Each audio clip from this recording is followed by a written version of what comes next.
Rosettes and pseudorosettes in veterinary neuropathology. Introduction. The article delves into the significance of rosettes and pseudorosettes, distinct cellular formations often observed in a variety of neuroepithelial neoplasms. These formations, named for their resemblance to rose windows in Gothic cathedrals, have been extensively studied in human neuropathology, particularly in neuroectodermal tumors such as meduloblastoma, neuroblastoma, pineoblastoma, and retinoblastoma. They also appear in non-embryonal central nervous system CNS tumors like ependymoma, astrocytoma, oligodendroglioma, and choroid plexus tumors. However, in veterinary neuropathology, the occurrence and classification of rosettes and pseudorosettes are less frequently characterized. In veterinary medicine, understanding the formation and occurrence of rosettes is crucial for tumor diagnosis and prognosis. Despite the increasing reliance on immunohistochemistry (IHC) and molecular diagnostics, the histological patterns of rosettes and pseudorosettes continue to provide essential diagnostic clues, particularly in cases where molecular diagnostics are limited. This review article aims to consolidate the available knowledge on the morphological features and frequency of rosettes and pseudorosettes in the nervous system tumors of domestic animals,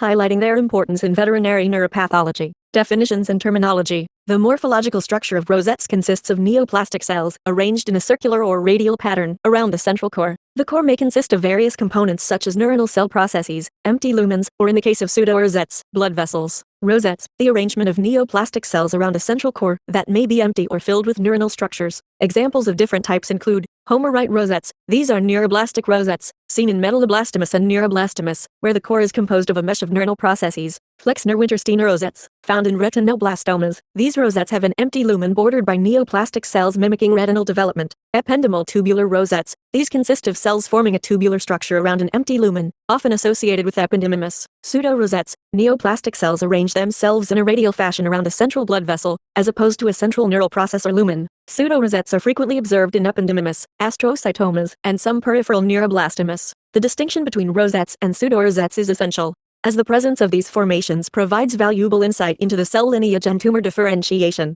The use of eponyms such as Homerite or Flexner-Wintersteiner is widespread, but more descriptive terms, e.g., neuroblastic or retinal rosettes, are increasingly preferred to enhance the clarity of these structures' pathologic features. Rosettes, pseudorosettes, and their occurrence in neuroepithelial neoplasms. Neuroblastic rosettes. The neuroblastic rosette, also called the Homerite rosette, was originally described in human neuroblastomus. In this arrangement, the neoplastic cells palisade around a central core filled with a mesh of neuronal processes. These rosettes are indicative of poorly differentiated or primitive neuronal differentiation, typically seen in meduloblastomus, neuroblastomus, and other primitive neuroectodermal tumors. In veterinary medicine, neuroblastic rosettes have been inconsistently reported in various species. For instance, in dogs, neuroblastic rosettes have been observed in central embryonal neoplasms and cerebellar meduloblastomus. In cattle, they have been reported in central embryonal tumors and meduloblastomus. Ocular neoplasms such as retinoblastomas in dogs and llamas also feature neuroblastic rosettes, reflecting the retinal differentiation within the tumor. Neuroblastic rosettes are primarily seen in tumors of the central nervous system CNS but have also been noted in peripheral neuroblastomas,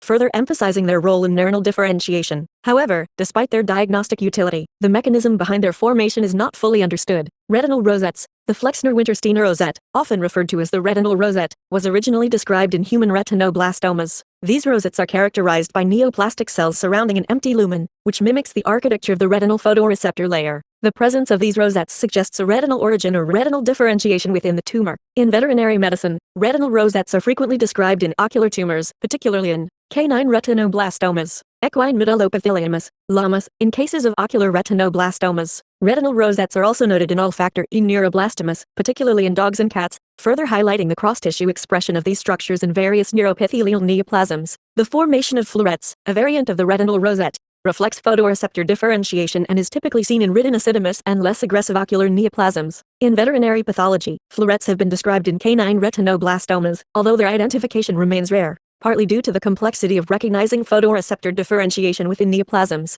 Tubular ependymal rosettes. Tubular rosettes, often referred to as ependymal rosettes, are characterized by the palisading of cuboidal neoplastic cells around an empty lumen. These rosettes are strongly associated with ependymomas, in which they recapitulate the architecture of ependymal linings in the CNS. Ependymal rosettes are morphologically distinct from other rosettes due to the presence of cilia or microvilli, which extend into the central lumen. In veterinary species, ependymal rosettes are most commonly associated with ependymomas and ependymoblastomas in both canine and feline patients. However, these structures are also sporadically observed in other tumors, such as choroid plexus neoplasms and oligodendrogliomas. The presence of tubular rosettes in these neoplasms may indicate a certain degree of ependymal differentiation, although immunohistochemistry (IHC) is often required to confirm the exact tumor phenotype. The differential diagnosis between tubular rosettes and structures such as glandular acini can be challenging in some cases, especially in extramural tumors. IHC markers such as glial fibrillary acidic protein, GFAP, and cytokeratin AE1/3 can be helpful in distinguishing ependymal rosettes from acini or other tubules. Pseudorosettes.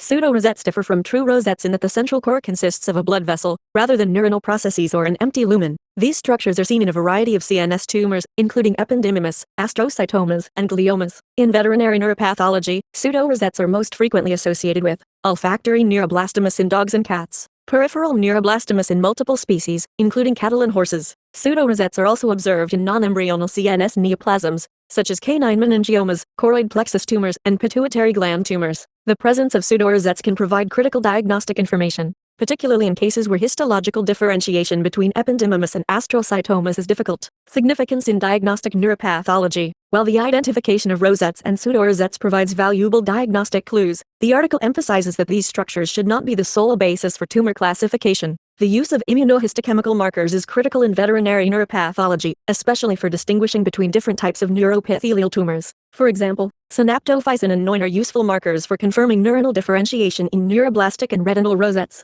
GFAP and vimentin can help differentiate ependymal rosettes from other types of tubular structures. Cytokeratin AE1/3 is essential for identifying choroid plexus neoplasms, which may mimic ependymomas histologically. The importance of molecular diagnostics is also highlighted, particularly in light of the increasing complexity of tumor classification systems, such as those outlined by the World Health Organization (WHO) for CNS tumors. In human medicine, tumor classification increasingly relies on genetic profiling, a trend that is slowly making its way into veterinary oncology. Conclusion. The article concludes by underscoring the importance of pattern recognition in veterinary neuropathology, particularly in the identification of rosettes and pseudorosettes. These cellular arrangements offer essential clues for diagnosing neuroepithelial neoplasms in domestic animals. However, the authors caution against over-reliance on histological patterns alone, advocating for a combination of histology, immunohistochemistry, and clinical context to achieve accurate diagnosis. Although neuroblastic and retinal rosettes are more commonly observed in embryonal neoplasms, and tubular rosettes are associated with ependymomas, the interpretation of these structures must always take into account the tumor's location, species, and clinical history.